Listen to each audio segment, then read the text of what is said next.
यार सम्पूर्णमा नमस्ते। आज मिति 2082 साल भदौ महिनाको 20 गते यानि कि शुक्रबारको दिन सदाकै समय कन्काई ज्वेलरीको टिकटक पेज मार्फत यहाँहरू माझमा आइपुगेको छु। तर अहिले नेपाल सरकारले फेसबुक लगायत अन्य डिजिटल सिस्टमहरू चाहिँ बन्द गरेको अवस्था छ।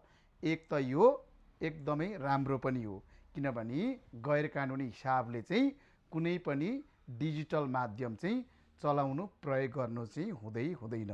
तर मेरो एउटै मात्रै उद्देश्य सुन चाँदीको भाउ चाहिँ यहाँहरूलाई डिजिटल माध्यम टिकटक मार्फत, वाट्सएप र भाइबर मार्फत चाहिँ यहाँहरूलाई सुनको भाउ राखौँ भन्ने नै हो। इतिहासमा सबैभन्दा धेरै चाहिँ सुनको भाउ बढेर अहिले 2,10,400 रुपियाँ सुन पुगेको छ भने चाँदी भनी 2,490 रुपियाँ चाहिँ पुगेको नै छ। दिन प्रतिदिन घटिरहेको सुन चाहिँ अहिले आएर दिन प्रतिदिन बढेर चाहिँ रेकर्ड कायम चाहिँ गरेको नै छ।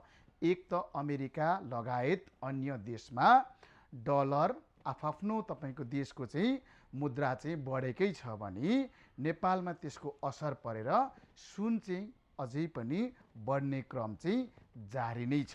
यसरी नै बढ्दै जाने भने नेपाली उपभोक्ताको पहुँचभन्दा चाहिँ सुन चाँदी एकदमै माथि चाहिँ पुग्नेछ। त्यसैले गर्दाखेरि पनि अहिले नेपालमा सुन चाँदीको कारोबार चाहिँ एकदमै ठप्प जस्तै नै छ। किनभनेदेखि पहुँचभन्दा माथि चाहिँ सुन पुगेर पनि अहिले ठप्प भएको अवस्था हो। यसैले गर्दाखेरि पनि एक त सरकारले 2% विलासिता कर सुनमा कन्ज्युमरबाट उठाउनै पर्छ भनेको छ भने हिरा पत्थरमा 50 लाख भन्दाको कारोबारमा सिलिङ तोकेर चाहिँ 13% भ्याट चाहिँ उठाउनै पर्छ भनेको छ। साउनको 1 गतेदेखि लागू हुन्छ भनेर चाहिँ सबै व्यवसायलाई चाहिँ कार्यविधि पनि अहिले गइसकेको नै छ।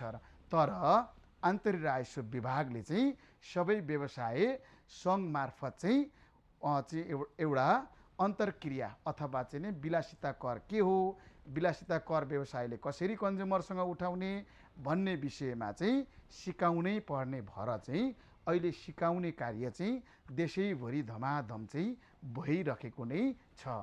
आजलाई यति नै। हवस् त, धन्यवाद।